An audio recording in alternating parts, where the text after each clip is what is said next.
and you are listening to the Devil You Know podcast.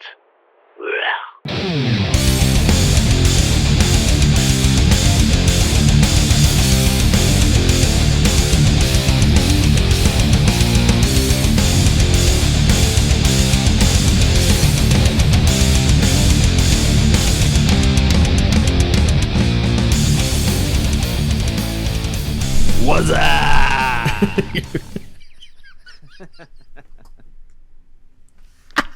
I need to play it on my intro. Oh man, yeah, I did. That hit me right in the mouth. It was funny. It's right in the 90s.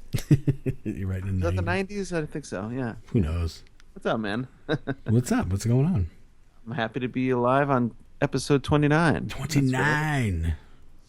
What are we gonna do for 30? We need to have a big 30. No, I guess it's 50. We gotta have something big for it. 30 would be kind of this would be cool, but Wow, you're very optimistic. I don't know. I quit. No. Yeah, that's my big. That's what's gonna happen in episode 30. Oh yeah, well fuck you. I got shit to do, motherfucker. That's so funny. We've got a good show lined up. This one. Awesome show. Our Yeah. first return guest is coming. Yes, that's going to be great. But there's something I think we should touch on. I was talking to you a little bit about it before. Why don't you tell the kids what I'm talking about? Well, we get a lot of emails from people, which is awesome. We love hearing from people, by the way. Feel free anytime to send us an email of any kind. If it's telling good or us, bad, I don't give a shit. Telling us, naked pictures, whatever. And every now and then, did I just say that? Sorry. Why, dude? You don't need any more dick pics. I don't know what you're after. Send the horns to a den. But anyway, every now and then somebody will send us, a weird, like a question. Maybe not weird, but just almost like an advice thing. Yeah. Kind of like, was never our kind of show before, but it could be interesting. Yeah, because I got two of them here, and I know I stressed to you that they seem time sensitive. So I was like, what better time to address them than now? So let's start. Yeah, we'll just start doing this on a regular basis. Doing what are we going to call this one? We don't have a name for it yet. It's self-titled. What would the devils do? There, yeah, that'd be great. What would the devils do? All right. Well, anyway, so yeah, let's have some fun with this. We'll call it Dear Dorian and John. Jeez. Wait, no, it's a Dear John letter. It's a Dear John plus Dorian. Yeah, okay. It's a Dear John and Dorian letter. That's it. The name of this segment is Dear John and Dorian letter time, kids. Something like that. It's story time. Story time. Let me get to this first one. This first one is very interesting, and I hope we're not too late addressing this because, well, here it goes. Hold on, I got to read this thing. Let me get in a little closer. I can't see because my goddamn eyes are getting old. Yeah. Let me see here. Whoops, something happened. There it is. John and Dorian, first let me start by saying that you guys are the best thing that has happened to Satanic Podcasts. I really enjoy listening. You two are the funniest ever. My question to you is this. Thank you for that. My question to you is this. I went out with a girl on 2 dates. Now, we never did anything sexual yet, but I feel it coming on soon. One night, we went back to her place and she went to the bathroom. I noticed her purse was open. Enough for me to notice that she had a box of Valtrex in there. Should I be worried? Since she is a model and I'm not the best looking guy in the world, do you think she has herpes or something? I'm scared and need your help with this. What would you do? Garrett C. from Los Angeles. Garrett. Okay. Garrett. All right. Yeah, 2 T's. Garrett. Wow. And 2 R's. That's fun. We're advice columnists now. Yeah. All right. Box of Valtrex. What would you do, Dorian? This is a risk versus reward question. Yeah. Well, he said in here, I noticed it says she's a model, and I'm not the best looking guy in the world. That right there scares me. Well, I mean, yeah,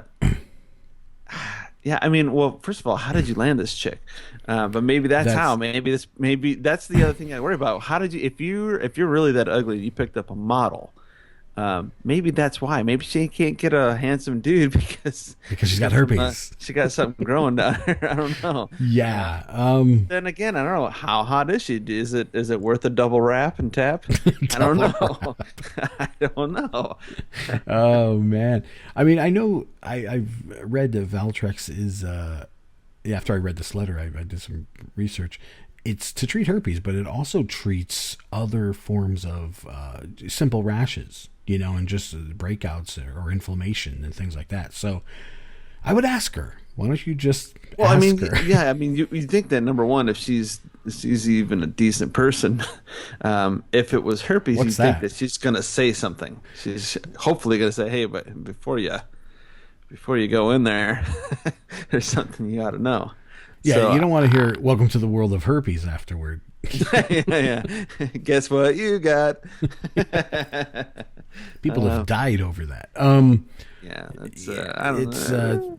If you're not the best looking guy and she's a model, to me, I'd be scared because, I mean, no matter what amount of lesser magic you're tossing around and you bag a model, chances are, if you see Valtrex, there's probably a problem. There's probably, but yeah, I don't know, man. It could be one of those things. Like, you might have to ask yourself, like, how ugly are you? Are you ever going to get this shot again? You're going to get this guy a case of the herpes, man. Yeah. No. I wouldn't actually encourage it. Sorry. Yeah. You remember what show you're on, first of all. Yeah. Don't take. If you get it, it's not our fault. But I'd ask her. Yeah, you're gonna have to come out and say, "Look, I didn't mean to be nosy, but I noticed first wide open. I couldn't help but see it. What's it for?" Yeah. You may blow your chances just by doing that, but you may save your life. Or your dick, at least. Yeah, you got to protect the goods. So I would ask, thanks for your letter, Garrett. You got to have awesome. Like a scale there, too. Like, okay, she's so hot. But I don't know. There's got to be like numbers involved here, math and charts and... math and charts. Pie charts and... Yeah. Yep. There's all kinds of stuff involved. Because, I mean, really, and like you said, I mean, that... Didn't he say that they'd just gone on like a couple dates or something? I went out with her on 2 dates. He said, yeah, 2 dates. Okay, so you gotta think that how long did it take? We just got this email. Has he hit date 3? Because date 3 is kind of like, that's when things are gonna happen. Yeah, I mean, at least a kiss, and you've got herpes. No, I don't. Who knows, dude? I don't know. So if you don't have it already. If we are too late, sorry, but write us and tell us if you do have it. Would it work out if like he already had it and then he could be like, guess what, I got 2? And she's like, you fucker, I only had a rash. Oh yeah, right. Oh man. So yeah, follow up with another. Just let us know what's happening or what you decided to do, because this is interesting. We might touch on it later. You better ask. Definitely ask, or run. No matter how hot she is. Either one. Or just be safe, and I guess you fight or flight. Definitely. Use whatever skills you use to get this one. Go after the next one, I guess. Must be rich. Maybe he's rich. Throw a shuriken at her and run. Yeah. All right, we have another letter. Let's do this. This one is from Dennis H. in Vermont. He says, Dorian and John love the show, but I have a question. I want to know what you guys would do if you were in my situation. Ooh, what's his situation? I've been dating my girlfriend for about a year now. I stay at her house from time to time. I never thought that her parents really liked me until something happened. Sounds intriguing, doesn't it? We're like, hurry up and get to advice columnist here. One day, I was taking a shower and forgot to bring in a towel. It's almost like I can't fucking read. Anyway, while I was darting across the hall toward her bedroom, her mother turned the corner of the hall and saw me in full view, completely naked and wet. Not to brag, but I am well endowed, and her mom won't stop hitting on me. Her mom is a total MILF, and I totally want to hit it. What should I do? Wait, this is the start of Penthouse Letters. This kind of thing never happens to me, you know. All pornos and horror movies start off like this. Yeah. What should he do, Dorian? Okay, well, he's well endowed. First of all, you get out of the shower. I don't know what the temperature was, but you get out of the shower. You're wet. You have no towel, so you're panicking that you don't have a towel. Then you're running through the hallway. So bravo for not dealing with any shrinkage. Is what I gotta say. First of all, good on you. You must be doing it right, because I'd have been a shrunken turtle. You know, like. Oh fuck! I gotta find a towel. Oh shit! There's Mom. Yeah, mine's crawling back inside. Fuck your towel. I'll find my own coverage. Towel. So, yeah. Okay. Did he say? Did he go back? Did he say how long he's been dating this chick? Yes, I've been dating my girlfriend for about a year now. I stay at her house from time to time. So that's invested. That's time invested. It is. It's almost like 12 months, right? Yeah. And then he said parents were visiting. No, plural. He says no. I guess she lives with her parents. Oh, she lives with her parents. Okay. So that means or that the mom. Maybe means she the does. mother's married. I don't know. It says I stay at her house from time to time. I never thought her parents really liked me until something happened. Yeah. Does he? Wait a minute. You're not being clear, bro. I'm just wondering if they're married or. Well, either way, I mean. He said her parents, so the dad's probably there too. Yeah. Weird. Okay. But so yeah, I mean, like, what are we talking? Are we talking fling here? Are we talking? Do you want to fuck up your 1 year relationship? I guess. How much work have you put into that? Risk versus reward again. Yeah, you got it. You're in charge of your destiny, man. The last thing he said was, "I totally want to hit it. What should I do?" Sounds like you want to hit it, dude. Yeah, it sounds like you've already got a plan. Yeah, and this email was from a week and a half ago. So write to us and let us know what you did, because it probably already happened. I would say, find out, like, next time, do the same drill, only just shout to Mom to bring you a towel. And see what happens. You didn't happen to see a towel around here, did you? So you want the snake too? Got anything I can dry this thing off with? Take heart, little lady. I'll fix their wagon. Yeah, that's great, dude. You know you want to hit it. Ask if they're into. Forget it. Just do your thing, man. Just let us know what you did. Yeah. We need to know the results more than the questions. We're more guys who want to know what happened. Yeah. Stop asking us what we would do. Tell us what you did. No, thanks for the letters, guys. Dennis H. from Vermont and Garrett C. from Los Angeles. And thanks for listening. I hope we helped you. And then on the same coin, I hope we did. Let's do more of those. Like, if we can get if you're listening out there, I mean. Let's give you. I have more. Let's do this, like, kind of dude advice. Yeah, we'll call it dude advice. Here's what dudes would do. Did we give advice on that one? We kind of asked to hear. I hope we didn't. What's the advice? But the advice is, well, here's the advice. Send us pictures, and we'll tell you if you should hit it or not. Yeah, you know what? That's a good point. We can't really come up with a logical verity unless we can really take in every detail of everything. So that's what we need. You're right. Good. We're scientists. Good on you, mate. Yeah, it's all for scientific purposes. Thank you. So yeah, send us a picture of your girlfriend and her mom, and we'll decide. In one room, yes. Awesome. Let's go on with the show. All right, let's Thanks do it. again, guys.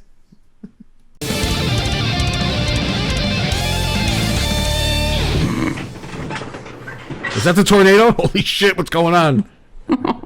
That's not my end, sorry. Oh. No.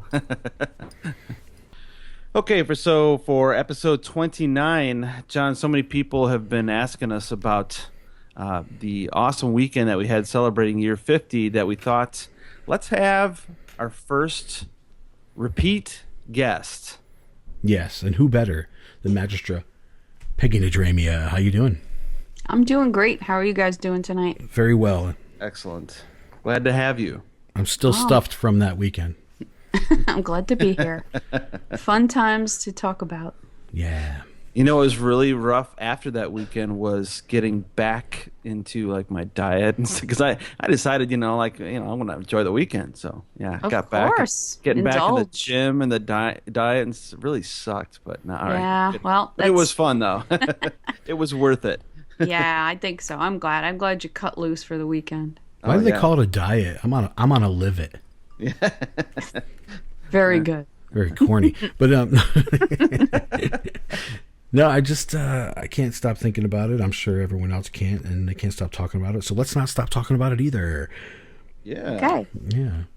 Well, let's kind of go to the beginning of this, like as far as let's find out about like maybe the planning behind it all, and Sure. did this come as early as like from did you guys start on this right at DC or? Yeah, well, DC was it all started. If you want to go back that far, it all started in 2014 when Magister Merciless came to Poughkeepsie, and we had a nice meeting with him, and he sat down with us and said, "What do you think about having all these people together? The year 50 is coming up. It's not just one date, it's a whole year. It's the year 50. So how can we warm up for this? How can we get started?" So in 2014, we started planning our DC conclave, which was to celebrate the opening of the year 50, the 50th year of the existence of the Church of Satan. So that's how that all came together. And then once the, it had all died down and we had all rested up from that project.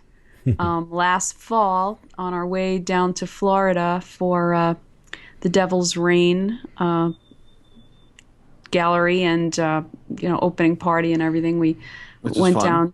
Yeah, we went down to Florida. We drove down for a month of fun down there, and we stopped in D.C. on the way and had a lovely evening with the Mercilesses, and we talked again about what are we going to do for the big 50th anniversary. So a month later, we came back up. We came home after the big Devil's Reign success, and then Magister Merciless drove up again, and we all went together and visited the various venues that we had in mind for doing this big shebang.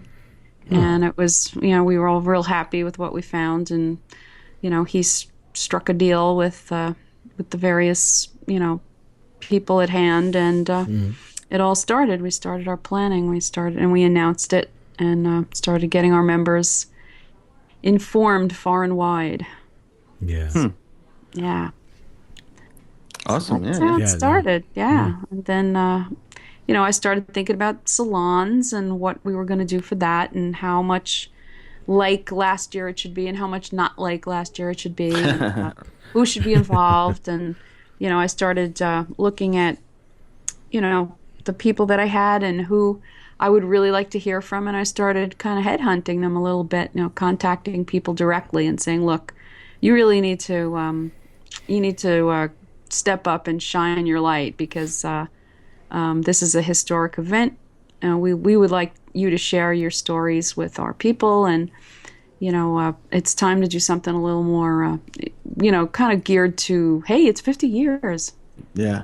So I started working on that, and we knew we wanted salons, but we knew we didn't want it to be quite the the long-term afternoon it was last year. Yeah. But it was a really nice variety of people. Yeah, I'm glad you think so. I mean, everything was interesting, and there was your kind of parts that were very heart touching, and then there was the parts that we laughed at, and the parts that got us all pumped up again. And right. That's what I was hoping for. I really try to. I spent a long time in the corporate world, and I sat through a lot of long, boring meetings, and I became very sensitive to the fact that you can't just keep people sitting there hearing the same thing So you have to kind of, vary the voices that you're hearing and the general mood of the room. And, so it was important to me that that's how it would roll up. So, and I knew Magister Mitchell, Magister Sinister Minister, was going to do a great job with you guys. I knew that he was just the right way to pump us up. And pump them up. I said, I said to him, this is what I want you to do. I want you to look at that crowd and see, they're all your wrestler.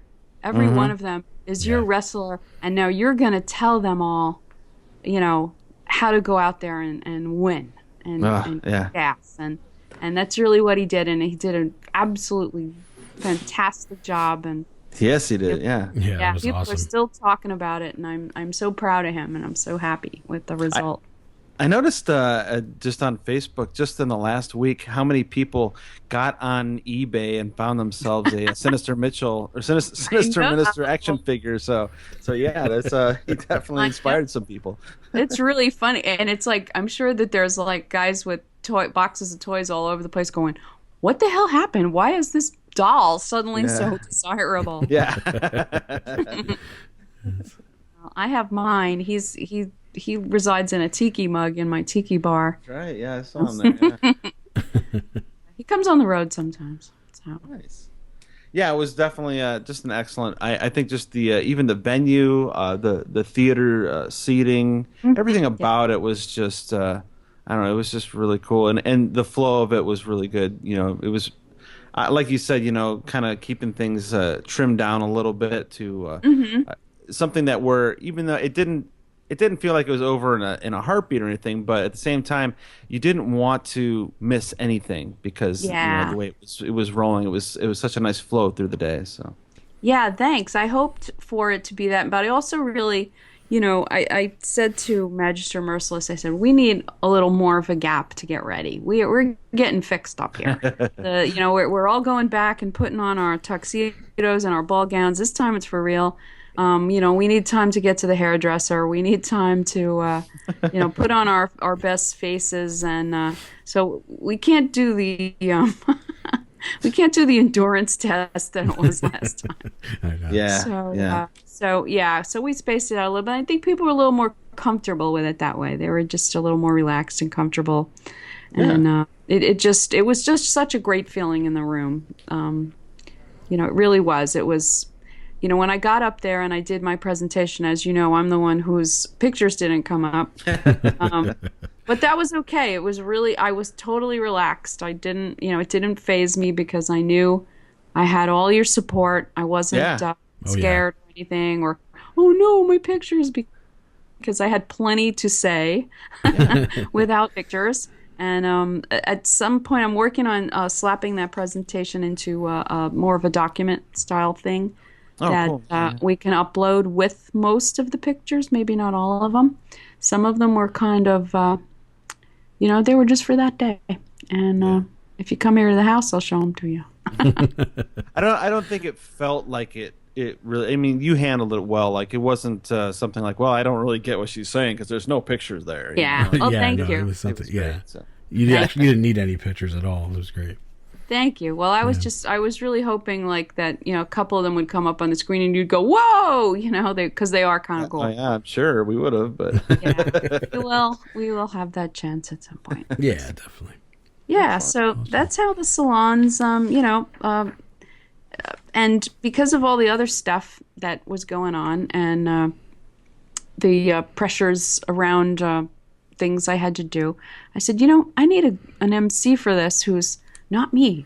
So I said to myself, well, who will shine up here and get everybody through this? And I thought of my best friend, Magistra Ruth Waits. Yes.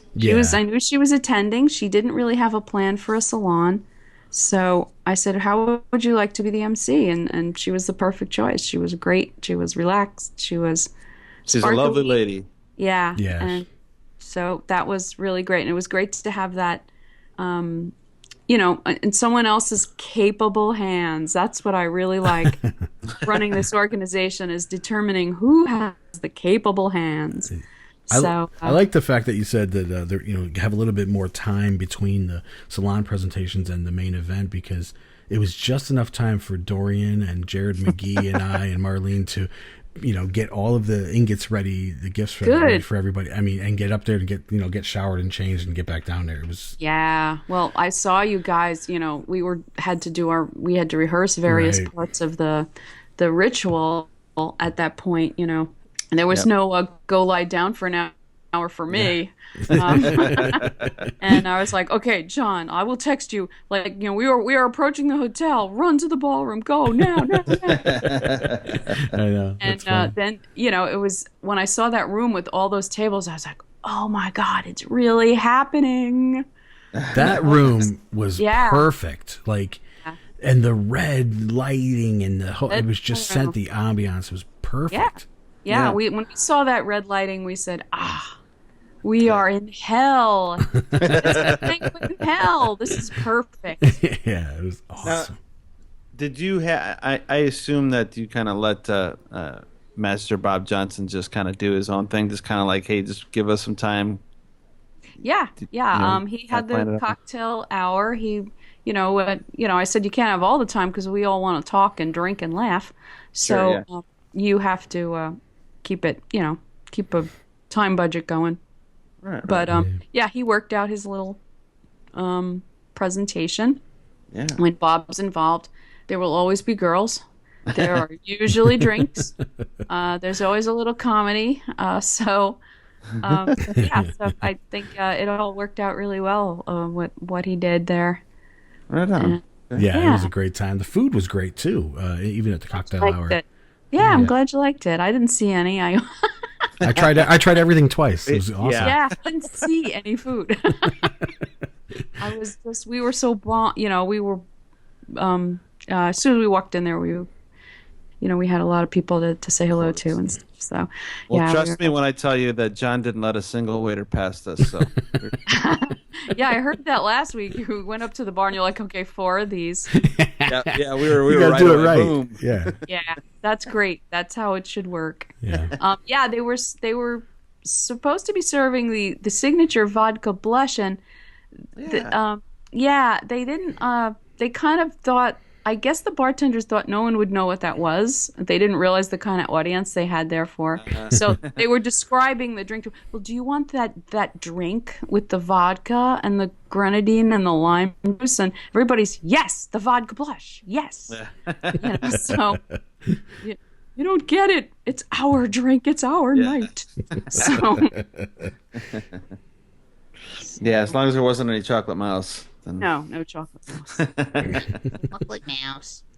So, I don't know if you. So I don't know if we should mention a few more of the salons. We did mention mine. We mentioned, Magistra Mitchell's. Yeah, Bill M. I think that was an amazing salon. I think it was put together really well, and he was just saying what we were all thinking anyway. Yeah, his analysis of the problems and the misperceptions and the weird perceptions of people over the years of what the Church of Satan's about, and why don't you do this and you should do that, and his analysis was spot on. It was it was really great, and he basically said these people are all gone now, and we're still here. We're doing what we're doing. And of course, so. But it was inspirational too. I like that he mentioned about us liking each other's things and pumping up each other's crafts and things like that, supporting each other, because it just he's right with what he said. It just. Well, I think that that goes back to several of the points that were made during the salons and made during the banquet and made for the entire weekend, which is that we are a mutual admiration society. Yeah. I didn't make that up. Anton LaVey did. He said that. He used those exact words. So anytime you hear from someone that we're not fulfilling the wishes of Anton LaVey, this is not what he would want, like, it's completely untrue. Bill is emphasizing to you the Mutual Admiration Society. You may not agree with every other Church of Satan member. You may not want, to have dinner with them. They may not be the person that you want standing up as your best man at your wedding, but you stand together in Satanism because we all have this philosophy in common. Mm-hmm. And we should promote each other's work, and we should, buy each other's products, read each other's stuff when we can. It may not be to your particular taste, but we should support each other because we're supporting a satanic aesthetic, and that aesthetic has many faces. It's not all one thing. It's not all one color of clothing. It's not all one style of hair. You're not required to have a tattoo. You don't have to wear a fedora. Like all these accusations that have been, lobbied at us over the years that, that we're all, we all get in step with each other, and we're all try to, we're individualists who try to all be like each other. And that look around that room, it couldn't be more untrue. Yeah. Except for me and Matt Paradise. Yeah, except for those two guys that look, and then that Nathan Gray guy. Too, yeah. But I mean, come on. And I mean, I made that point during my salon too, that Dr. LaVey was, by 1972, he was well over the idea of the devil horns and tombstones. And there are people out there who keep saying, oh, it was so much cooler. We should have witches' Sabbaths all the time. And it's just a Halloween party, and it's just not. And he wanted gentlemen and ladies and accomplished high society. People. Yeah, and there was that photo, the photo that did get shown. That was the photo he wanted taken, and that was the photo that pardon me, that I'm in the shower. Yeah. That completely reflected the evening to follow. Everybody in their best duds. Yeah. So everybody looked great. Yeah. Except one guy. Well, there's always got to be one. No, just Yep.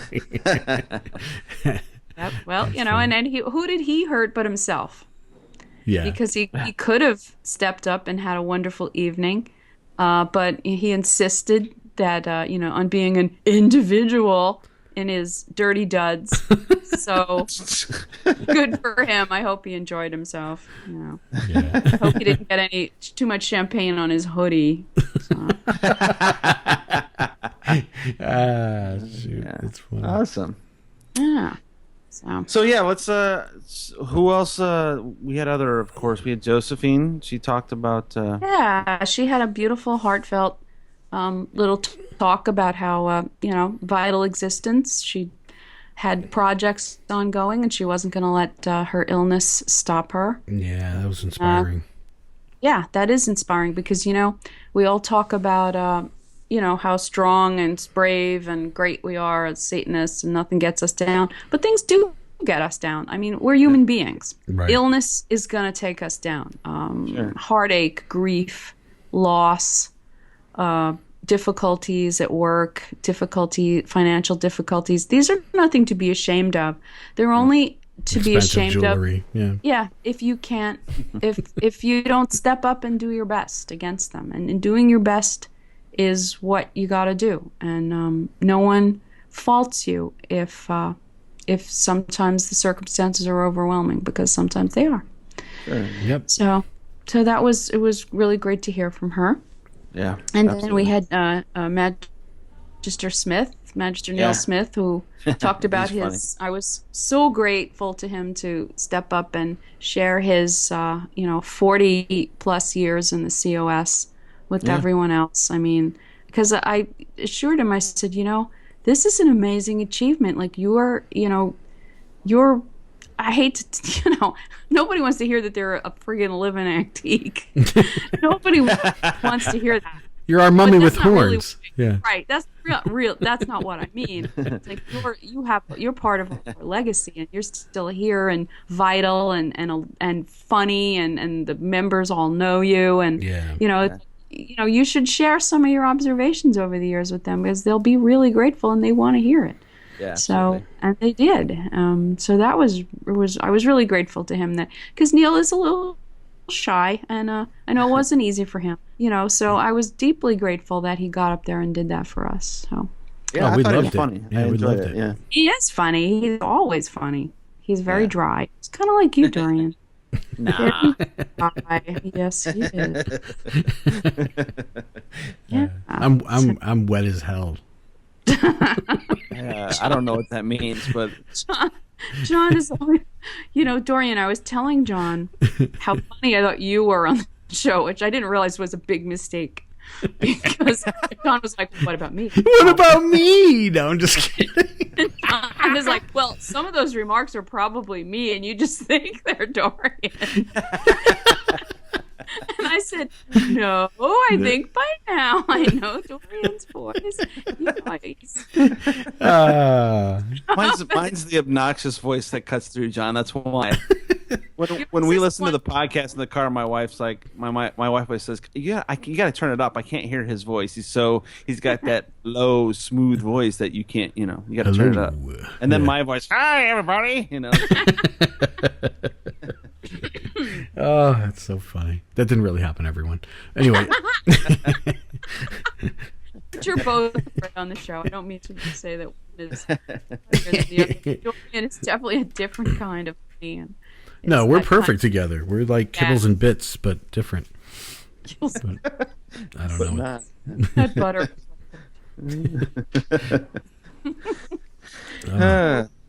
Another presenter I would like to mention is Kinaz Phelan.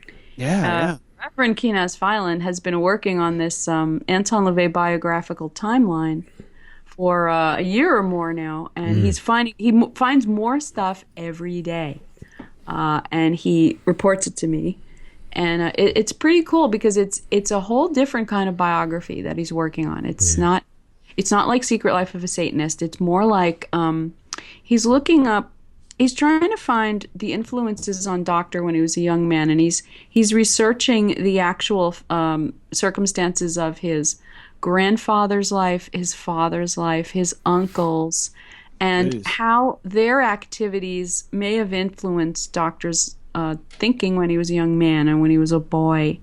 And there are people out there, including members of his own family, like his daughter, who have tried to say that Doctor lied about a lot of his past and stuff. And what Kanaz is finding out is that more and more and more of these facts are coming to the fore as being absolutely true. Yeah. And it includes his lineage, his Transylvanian grandmother. Yes, she was Transylvanian. The lines of the countries where they were born and raised over there in the time that she grew up changed over the years because of it was a very volatile political situation in those years. Yeah. And the area where she grew up could be determined to be Transylvania. The Zionist organizations that he mentions, going to meetings and stuff or stuff like that when he was young, his relatives were definitely involved in Zionist organizations. Kanaz is finding those the records of that. His Uncle Bill, who he talks about a lot, his Uncle Bill was quite the rapscallion. I mean, his uncle was in and out of prison. He was not like what you determine a violent criminal. He was like a kind of a con man and he was into selling stocks that maybe he didn't actually own, stuff like that. And it was like a really interesting. So this is a guy who he talked the talk and walked the walk. And Dr. LaVey was at his knee as a young boy, and he was around these people. This isn't something he made up. It's not wishful thinking. It really, really did happen, and it's all part of shaping the man and shaping his thoughts that turned into the philosophy, the very carnal, realistic philosophy that we now have as Satanism, and it all went into that, and it's our thing now to promote and to live, and it's a resource for all our personal lives, and going forward, we have that legacy, and there's no reason for people to feel that, because a few people like to cast aspersions on Doctor's youth and his the facts of his biography. there is no reason to feel that way. More and more of these facts are coming to the fore as being absolutely true. Awesome. And how could the founder of the Church of Satan not descend from Transylvania? I mean, it had to be. From Transylvanians, a half a con man, kind of dodgy beginnings. It's like, but what does all that coalesce into is a real American. That's America. America is totally founded by a lot of half a lord and half a thief, and a lot of dodgy beginnings and stolen land, and it's every politician. People who escaped here because they were probably going to get thrown in jail if they didn't, and that's America. So, and he surrounded himself with the dark side of human nature, carnal individuals, and I mean, of course, he came up with this whole human animal thing. So absolutely, and he saw it all. Yeah. And I mean, the part of the presentation I did where I read off from one of his a deposition he made in court that he signed, a signed deposition presented to court. He says in it, "I was an animal trainer. I was a circus calliope player. I was an organist." All these things are true. He signed his name to this in a court of law. So he did not take these things lightly. He wasn't just blowing smoke. Right. It's all there. Marlene, we talk a lot about, because we're getting into the film thing, and wouldn't it be great to make a full-length feature film about the life and times of Anton LaVey? Wouldn't it, though? And Adam Cardone could be cast as a young LaVey, though. The young Anton LaVey. And a lot of people have approached us over the years to do that. A lot of different filmmakers, because, the one thing you learned about Hollywood and filmmakers is there's a lot of people that just blow smoke and have ideas and nothing ever happens. Right. Yep. Mm-hmm. So a few of these people we have referred to Blanche and to Feral House, because if you want to do a film about Anton LaVey, you can't possibly do a film about Anton LaVey without referencing The Secret Life of a Satanist. How could you do it? Right. Yeah. These people don't want to do it. They don't want to pay for a film option. They don't want to option the book. They're all cheap as hell. And that they kind of back off after a while. Well, to me, if you can't throw a couple $1,000s to an author to option a book, then I don't think you're very serious about what you're doing. Right. So it's been a good screening device to keep out the not so serious. But if I was ever going to write a screenplay based on the life of Anton LaVey, I would end it on April 30th, 1966. Exactly. That was my idea. We're just before it happens. Yep. Yeah, because that's the interesting part. That's the biographical part. Yeah. Just right before your credits, he's shaving his head in the mirror. Right. And he looks up at the mirror. And he looks up from that bowl that he's shaving his head over, and then the credits roll. Yep. That's exactly perfect. Yeah. That's the I'm doing it. No. Because the rest of we all know the rest of it. We've seen the rest of it because we've seen Satanas and we've seen Secret. We've seen The Devil Speaks, Satan Speaks, and we've seen all that. We've seen him talking as an older man talking about Satanism, and we've seen him having rituals and everything. Yeah. But what we haven't seen is the crazy life that he led before that. Yep. Ups and downs and people I want to do it so bad. With. Yeah. Well, all right. So now we're way off, obviously, but so we were talking about, of course, Kanaz was doing. Is there word on when he's going to release? No, I'm not sure when he's going to release it, but he has a lot of chapters done, so I can't think it could be that much longer. Which was a gift, by the way, for those listening that we did get. Those of us that were there, we actually got one chapter. Yeah. As a gift. So that was very cool. Yeah, he has a lot of it done. The thing is that he's still trying to get some more information, and he's trying to talk to people he's trying to get people to cooperate with him and tell him a few things, and it's not always so easy. So he's like tracking people down and stuff like that. So he wants to make it as complete as he can make it. Yeah, very cool. I'm sure he will. All right, so back onto the banquet. Yeah. How about the ritual? Everything. I mean, from the nude altar to the music they chose when Ophelia went up there. It was the ritual music was excellent. Yeah. Yeah. Thank you. I'm really, glad really you good. like that. I did not. Robert, Magister Robert Merciless, came to us with a long list of possible songs, and I screened them first because I knew which ones the Magus would not want to listen to at all.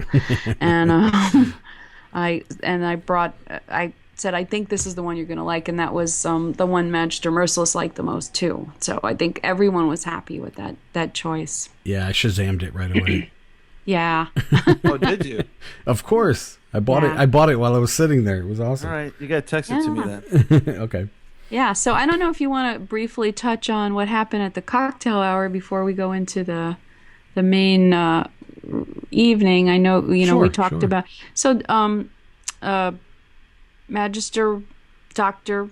Robert Johnson, in order to celebrate the 10-year anniversary of his magazine Old Nick, he sponsored our cocktail hour, which was a great thing. It was a whole hour of wonderful drinks and past hors d'oeuvres and lovely food. And thank you for that. Yeah, we were actually greeted at the door by scantily clad women. Yeah, it was very, very, very nice. Magazine. Yeah. Yeah, there's a couple of, pretty naked-ish devil girls there to greet everyone at the door, and we were all enjoying indulgences. And then he had a little program to thank the audience for their patronage of 10 years of his magazine. And they did a whole recreation of a Rat Pack evening with the comedy stylings of Magister Johnson, Magister Neil Smith, and M.A. Mandrake, Reverend M.A. Mandrake. Yeah. And, as Frank, Dino, and Sammy. That was great. Yeah. It was fun. So what made Bob choose M.A. Mandrake as Sammy? I mean, anyone could have done it. He does great voices. I know. He's awesome. He's hilarious. Yeah, so they did their little soft shoe dance there. They did their little shtick. Oh, it was me and my shadow. They did. Well, and the whole point was to lead us into the best is yet to come, which is the whole theme of the weekend, which was the best is yet to come for the Church of Satan and Satanism. So, yeah, I don't know if I've said it enough or said it at all. I might have thought it 50 million times, but I got to thank the maestro Magus Gilmore for his consecration over the ingots for everyone. I think that was really a nice touch, a nice addition to the ritual. It was really great. Well, that's how we culminated the ritual. Was that everyone held up their ingot, and with the help of Reverend Adam Cardone, that was great. Yeah. The Magus consecrated everyone's ingot in a very magical way. And those are very charged items now. Yeah. They're all very magical. So. Yeah. Yeah, the entire evening, I mean, just from beginning to end was just spectacular. And I think, we've mentioned this before, but I think the wait staff was very impressed with the way everything ran. Probably not at all what they would have expected at first, but man, it was just beautiful. Everything was very classy. Even with a few nude altars thrown in for good measure, it was still very, very classy, and everything about it was. Yeah, I was very gratified with how, our people are. I'm always proud of them. I'm always proud of their behavior. They're always the classiest bunch in the joint. Speaking of being proud of someone, I think Magister David Harris deserves a round of applause from everyone for his hard work filming that and Absolutely. He was running around like a madman getting this footage. He absolutely was. Yeah. We're deeply grateful to him as the official photographer of the event. We're just this week. Yeah, we're just this week downloading and file transferring and stuff like, with everything he's gathered together. So I'd love to that see was that really footage. wonderful. I would just like to mention before, we're kind of like going back and forth here, but that's okay because it's a discussion. Yeah. I know you mentioned it last week, but I wanted to emphasize that one of the most touching moments during the salons, and one of the moments I'm deeply grateful for, was the tribute that was given to Magus Gilmore at the culmination of the salons. Reverend Nathan Gray spearheaded a little project to honor the Magus and to bestow upon him the title of the Maestro, because he truly is the conductor, the Maestro, who leads our infernal orchestra and brings together all of the diverse elements that are necessary and part of our satanic cabal. We couldn't do it. It wouldn't be the cabal that it is without the many voices that rise up to be part of it. And without our leader, it wouldn't be what it is. And, Here. Yeah, definitely. Yeah, absolutely. Reverend Gray recognized that early on, months before the conclave, and contacted me and said, this is something I'd really like to do. I think other people would support it. What do you think? And I said, it's absolutely appropriate. So in addition to writing a beautiful piece about it to be presented to the Magus, he had constructed a baton, a special baton, a conductor's baton. It's made out of very special precious woods. It was made by one of the reverends in the Church of Satan personally. He's a skilled, brilliant carpenter. He made it. He embedded a tiny Baphomet in one end, and then made a beautiful holder for it so that it can rest on that when it's not in use.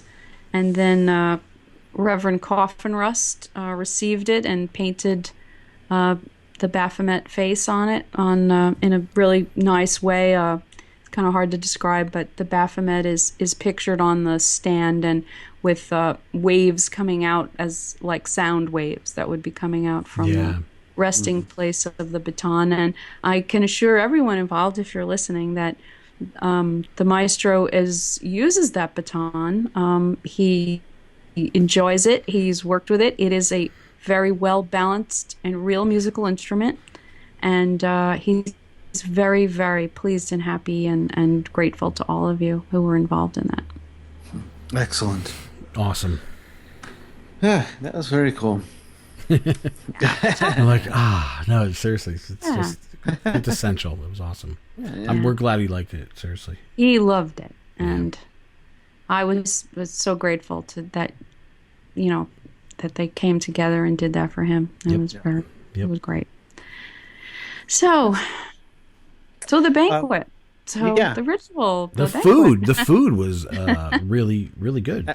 I'd actually like to ask you what was going through your mind when one good smack of the bell popped a hole in it and we had a 200 people chanting "ding." Yeah. Well, I think that was really touching. I've been present in a lot of large rituals. I've seen things go awry before. Mm-hmm. And the mark of good, participants in a ritual is that you go with it. Whatever it brings, it's part of the magic. There's a reason why that happened. Something happens in a ritual. It's not, it's wonderful when something happens that's not supposed to happen, because that's a measure of how powerful your magic is that day. And when that bell cracked, the first thing I thought of was what happened to the bell? Because sometimes with those bells, and a lot of us have those Tibetan bells, and we have one. Sometimes the clapper in it can swing and stick in the wrong place, and that might make the bell sound a little dull. But this was clearly something else. And then Peter said the bell cracked. I was like, wow, we really threw a whammy at that bell. But I was deeply touched at the way everyone, because I could feel I was right there with Magister Merciless. He was conducting the ritual. He was our celebrant priest. Mm-hmm. And he's holding this thing up above this sea of faces who are all focused on him. Yeah. And crack. And I could just feel like his insides go like yeah.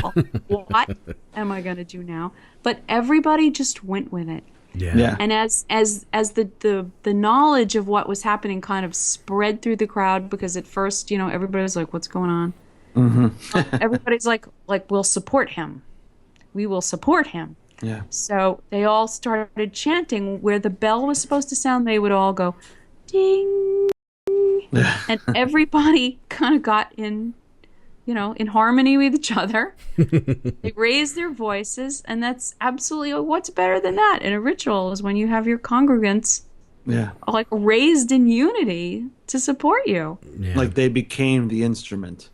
Right. They did. Was great. And I'm glad it happened during the first round, the opening of the ritual, because by the time it came to close the ritual, they all knew what to do. Yeah. It was like, okay, the bell is there. We're all here to support. Let's go. Ding!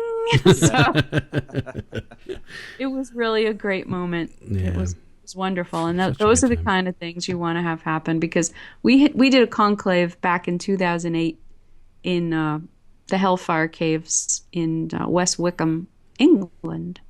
Not many people know about it because it wasn't a big group. It was about 40 people. So a lot of Europeans and English members were there. And we had a point in the ritual where we had a giant phallus that we had constructed for the ritual that swings around. And when priestess entity Fifi swings, when she first goes to swing the phallus, it cracked and flew right over the crowd. These are the kind of things that you remember and you love. Like, you don't remember the perfectly timed things. You remember the imperfect things that lend their spontaneity to the magic of the moment. So. Yeah. That's when you say, look, we got to push on. I don't give a flying dick if you don't like it. We just got to keep going. That's funny. I remember many years ago, and I just I feel like I want to mention his name because he passed from us this year and we lost him. Reverend Andre Schlesinger. Yeah. Many years ago, when we made him a priest, he wanted to have his have his priesthood kind of consecrated in a ritual, and we did that for him. Aww. And he wanted to have his head shaven as part of the ritual, and we did not think this through. We had about 15 Church of Satan members there in this dark room, and he was very conscious of wanting it to be very kind of old school, and he had this amazing like straight razor that was really sharp, and the moment came to shave his head, and Peter raised the blade and started trying to shave his head, and we realized, oh my God, he's got this amazing head of thick red hair. Oh, no. This razor is just not going through, and I'm looking across the top of his head at his girlfriend, who was looking at me. Her eyes are bugging out, and the two of us are looking at each other, and I'm like mouthing to her, I will not let him get his head cut, don't worry. And we kind of had to stop that and do it differently later, but it was kind of like we're just a little symbolic, like, okay, we're done. Because we realized we can't do this way. This is like a barber's job, really, and this isn't just any hair. This is this thick, beautiful red hair. Yeah. It's gonna go quietly. It's not going to go easily. So yeah, these are the kind of things that happen, and you know, I just you know, of all years for Andre to leave us, you know, it's you know, it's sad, and I miss him, and he was a strong and loyal and devoted member of the Church of Satan, and a priest of Satan, always a proud priest of Satan. Excellent. Oh yeah.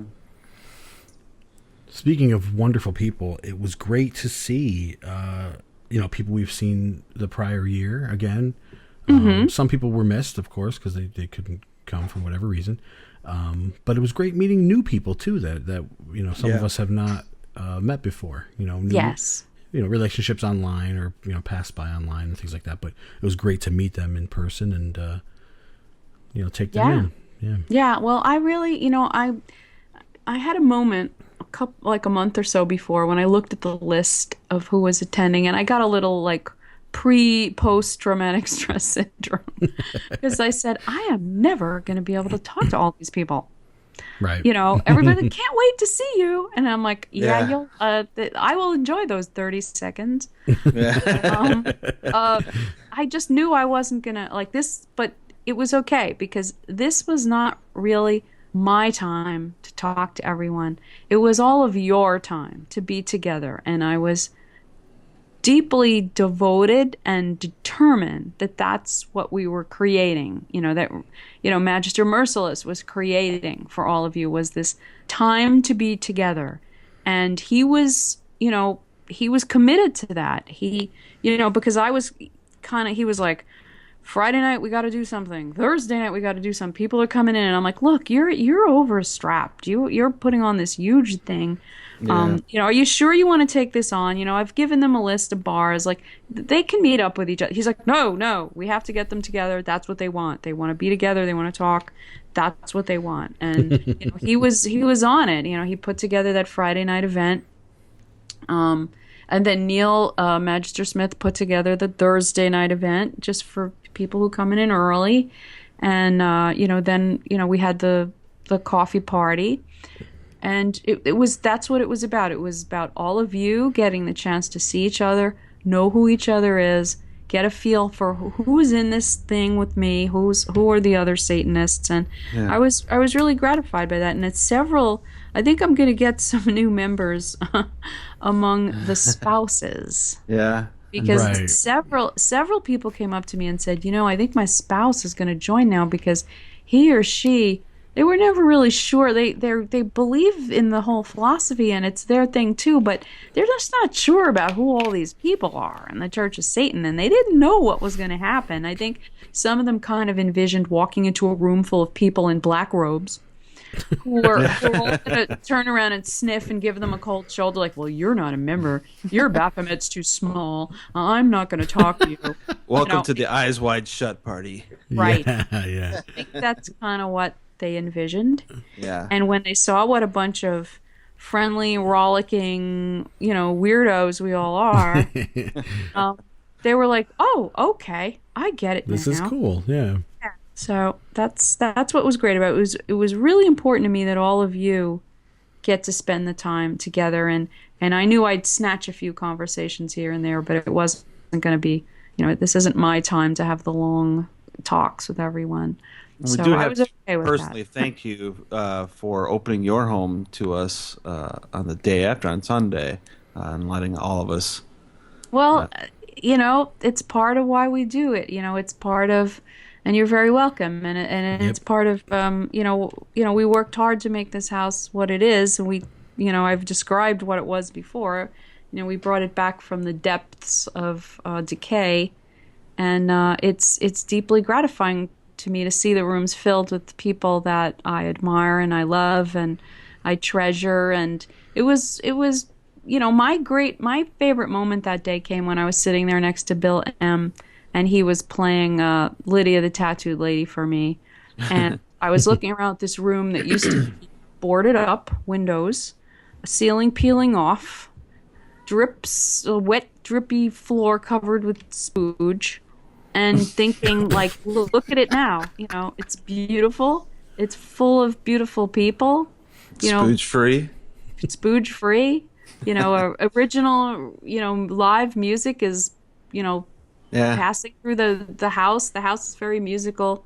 When you play music in the house, you can hear it all over the house, and it's like a kind of like a speaker. The whole house is like a big speaker. So, it just made me feel so great that we had finally achieved that after years of renovating and cleaning and, writing checks to contractors and finally finishing it. And this was the culmination. So while you are all very welcome for your thanks and coming over and having a cup of coffee with me, I thank you for filling my rooms the way I always dreamed they would be filled. So Awesome. Excellent. Are there any particulars, any things that we're not thinking of that that you're still that you want to cover? Things that we haven't hit on yet? Well, I hope everyone takes the proper inspiration from this event, that they realize that it's about the things they do in their regular daily lives, the people they are, the accomplishments they have, the projects they complete. That's really what makes the Church of Satan as strong as it is. It's not these events. These events are kind of marking points along the way that we can look back on, and they're like a reward for all the hard work that we do in between. Yeah. So, they're not the focus of the COS. They're the little icing on the cake. The fringe benefit. Yeah. Right. Fringe benefits, the perks, the moments that we sit back and we celebrate. We celebrate what we are, who we are, where we've been, where we're going. What we're doing. And we're going forward. Yeah. Excellent. Yeah. I think we, not only from the salons, but just from talking to different people at this whole thing, even whether it be short interviews or whether it be just kind of casual conversations, we've really seen that, just the amazing things that people are doing. John and I got to be, a part of talking with Enki and his working with the virtual reality. Yes, so it was amazing, to have people in so many different walks of life. It's not just the showbiz size. We have scientists and we have politicians and lawyers, and we have amazing people doing amazing things. We do. We have financial analysts and medical professionals, and they're not all out there strumming guitars. They're doing a lot of other things too. Yep. I was in his hotel room killing these robot spiders. It was amazing. They're coming out of the wall, and I didn't want to stop. It was great. He is an amazing young man. I'm really proud of him. Oh yeah. And I wish I could have spent more time with him with that holographic 3D thing, but I don't see in 3D myself, so it's not easy for me. But the Magus had a great time with it. Yeah. They were holographing the tiki bar. I don't know what they were doing. It was really great seeing y'all in the tiki bar too. I didn't think it could hold that many people. Oh, loved it. I wanted to take it home. Yeah, that's so happy. I just love sharing my tiki bar with people. It's like rarefied air in there. Sometimes weeks go by and I don't even go in there. It was definitely very beautiful. So. Thank you. And it's even more beautiful now because people have given me so many cool things to add to that. All right. Yeah, it's growing. I'm going to the ceiling now. I have to start decorating the ceiling. Not decorated. I'm going to put up a few bamboo poles and start putting some lights up there. Nice. So when's the next one? Wait 10 years? The next amazing event is going to be in Florida in December when we do Devil's Reign 2, and we have the reuniting of the Electric Hellfire Club for one night only, and he does mean one night only. Yep. So if you can't be in Tampa on December 2nd, you are not going to see the Electric Hellfire Club. How far away is that from your place? It's a good 3 hours from Fort Myers, I would say. Okay. It's not something you can't drive from one to the other in one day. I would not do that. So I would get yourself a hotel in Tampa and get yourself a hotel in Fort Myers and enjoy the whole weekend with us. Yeah, it's going to be an amazing weekend, of course. Yeah. How about you, Dorian? How far away is it from you? Well, for me, it would be kind of like it would be similar because I would be going a straight line to, 2 different places. So like from me, it would be 3 hours or 2.5 hours in either place. But okay. I'll probably still do I'll do a hotel in between, and let's just make it a party. Yeah. Do a Devil's Rain 2 Electric Boogaloo, and then we'll do Healthcare Club. It's chilling. Yeah, Marlene's been bugging me. She's like, I don't want to miss this one. I'm like, all right, so we'll go see it. The last time the looks we got just in the restaurant was priceless. So yeah, well, I think we're gonna have to step it up a little bit this time. We'll see what goes on. We got 8 months. Is it 8 months? Yeah, something like that. Yeah, to figure this out. So we'll do something a little better than 25 of us sitting outside a diner waiting to get in. Yeah. Well, the church groups all have their they had their church groups mixed up. Yeah. Oh my God. But good times. Yeah. They actually said to us when we first went in there, they said, "Are you guys with the church group?" And we just kind of smiled and went, "Yeah." Kinda.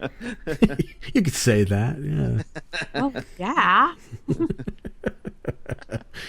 Well, we want to thank you for coming on again and just giving everybody the lowdown about what happened that weekend and how it all came about and who's who and who's not. So it's really Well, I hope you enjoyed it. Yeah. And thanks for being our first return guest. And of course, you are welcome anytime. Well, thanks. Thank you so much. Well, I am an avid listener as well as a former guest. I do listen every week. Oh, you're I the may one. not listen Great. at the moment, but sometimes I'll catch up with a couple of episodes.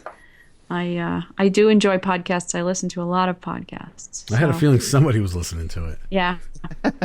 I am always listening. I'm always laughing. And pineapple. But Yeah. It's weird. a couple of those were really good. Just to say moves. We got the moves. Yeah, everybody had the moves, right? We all Got a problem with the mustard. It's peeing all over my sandwich. Yow. Peed all over my sandwich. Oh my God. He's really good improv. He just flies off the handle. It's awesome. Ow. Yeah. That was really good. It was really funny because I had mentioned to a few people who were on last week, I said, you got to listen to The Devil You Know because you're on it. And they're like, what? What do you mean I'm on it? I'm like, you're on it. You were interviewed for The Devil You Know. No, I wasn't. Yes, you were. We told everybody that we talked to we were doing it. Christopher Walken guy? Like, they're all like, the Christopher Walken guy? I'm like, yeah. Walken guy. I'm like, okay. They're like, oh, okay. I liked when Ruth got on. Yeah. She's like, Yeah. I have nothing to say. And then he's like, it's short and pointless, like my penis. Yow. Oh. Oh my God. I love how like certain people like Adam Cardone and a couple other people were playing along like as if he was actually Christopher Walken. You should join the COS. We can use a guy like you. Yeah. We need you. We need you. It's awesome. Alrighty. All right, guys. Yeah, thanks again. We will You we'll are talk welcome. soon. Until next time, hail Satan. Hail Satan. Thank you for listening to another episode of The Devil You Know podcast. Thank you once again. And hail Satan. Hail Satan.